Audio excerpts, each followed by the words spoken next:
भारत एक बार फिर चीन के बेल्ट एंड रोड फोरम का बहिष्कार कर सकता है, जिससे उसकी परेशानी बढ़ सकती है। इस मुद्दे पर एक इंटरव्यू में चीन ने भारत के राजदूत से कहा कि कोई भी देश ऐसी पहल में शामिल नहीं हो सकता जो उसकी संप्रभुता और अखंडता की अनदेखी करता हो। इस बयान से ये अटकलें तेज हो गई हैं कि चीन में होने वाले दूसरे बेल्ट एंड रोड फोरम से भारत दूर ही रहेगा। भारत के राजदूत के बयान ने पाकिस्तान के कब्जे वाले कश्मीर यानी पीओके से चीन तक जाने वाले कॉरिडोर सीपैक की तरफ साफ इशारा किया है। सीपैक चीन को दुनिया के तमाम इलाकों से जोड़ने वाले बीआरआई यानी बेल्ट एंड रोड इनिशिएटिव के तहत बन रहा है। सीपैक पर भारत को एतराज है कि ये भारत की उस जमीन से गुजरता है जिस पर पाकिस्तान ने कब्जा किया हुआ है, यानी पीओके से गुजरने वाला सीपैक भारत की संप्रभुता का उल्लंघन है।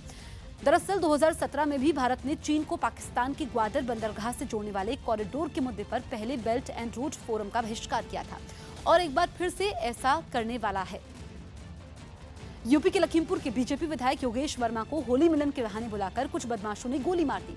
गोली योगेश वर्मा के पैर में लगी है। गंभीर रूप से घायल विधायक को निजी अस्पताल में भर्ती करवाया गया है, जहां उनका इलाज चल रहा है। वहीं बीजेपी विधायक की हालत अब खतरे से बाहर है। पटना के बाद केस दर्ज कर इसकी जांच शुरू कर दी गई है।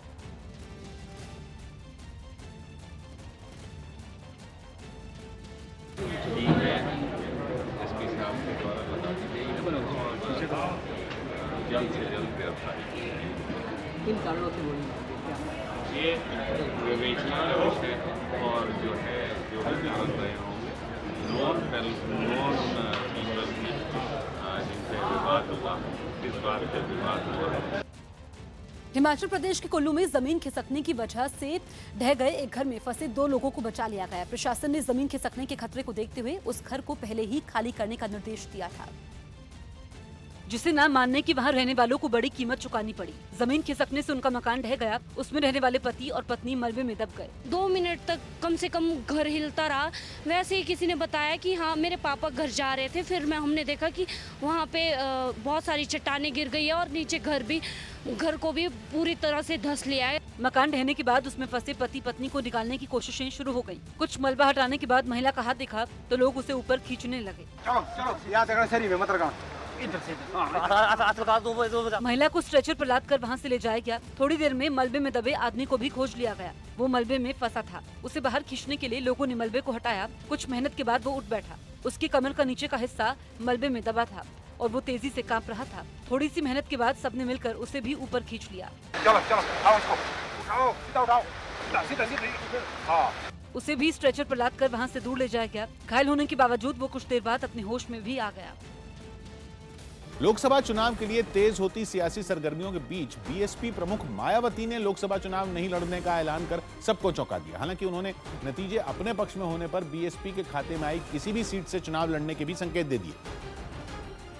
लेकिन फिलहाल उन्होंने दूसरी पार्टियों के साथ हुए गठबंधन की सफलता को अपने चुनाव लड़ने से ज्यादा जरूरी बताया। अपनी पार्टी की मूवमेंट के व्यापक हित के साथ साथ जनहित व देश हित का भी यही तकाजा है कि मैं लोकसभा का चुनाव अभी नहीं लड़ूं। हालांकि मायावती के इस फैसले के पीछे एक वजह ये भी मानी जा रही है कि बीएसपी के लिए यूपी में कई लोकसभा सीट ऐसी हैं जिस पर पार्टी को जीत का पूरा भरोसा नहीं है। लेकिन इसके बावजूद मायावती 4 बार लोकसभा चुनाव और 2 बार विधानसभा चुनाव जीतने का हवाला देते हुए यूपी में किसी भी सीट से जीतने का दावा करने से भी नहीं चूकी। अगर बाद मौका आएगा तो मैं जिस सीट से चाहूंगी तो उस सीट को खाली कराकर लोकसभा की सीट बन सकती है।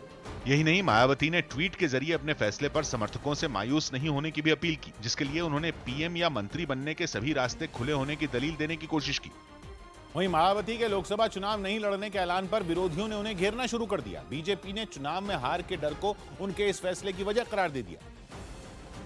और बीजेपी विधायक सुरेंद्र सिंह ने तो उन्हें बलिया लोकसभा सीट से चुनाव लड़ने की चुनौती दे डाली। कहते हैं लोग ना कि बहाना बना करके आदमी को भगने का भी रास्ता खोजना पड़ता है, तो मायावती बहन जी जो है भगना चालू कर दी। हालांकि कांग्रेस नेता मायावती के फैसले पर ज्यादा बोलने से बचते नजर आए। ये उनका अपना निर्णय है, वो एक अलग पार्टी में है और उसकी मुखिया है।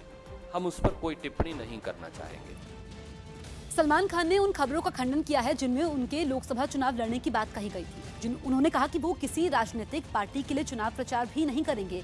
सलमान खान ने ट्वीट करते हुए कहा कि वो ना ही चुनाव लड़ रहे हैं, ना ही किसी राजनीतिक पार्टी के लिए प्रचार करेंगे। दरअसल काफी समय से ऐसी चर्चा जोरों पर थी कि मध्य प्रदेश कांग्रेस ने सलमान खान से इंदौर में प्रचार करने की गुजारिश की है। दरअसल एमपी कांग्रेस सलमान खान को इंदौर में अपने प्रत्याशी के लिए लोकसभा चुनाव प्रचार में उतारने की कोशिश कर रही थी, ताकि बीजेपी का गढ़ माने जाने वाली इस सीट पर 30 साल बाद जीत दर्ज की जा सके।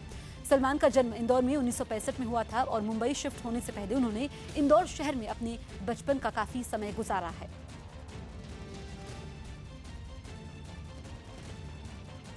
सलमान खान ने इसको लेकर ट्वीट किया और लिखा कि अफवाहों के उलट मैं ना तो चुनाव लड़ रहा हूं, ना ही किसी राजनीतिक दल के लिए चुनाव प्रचार कर रहा हूं।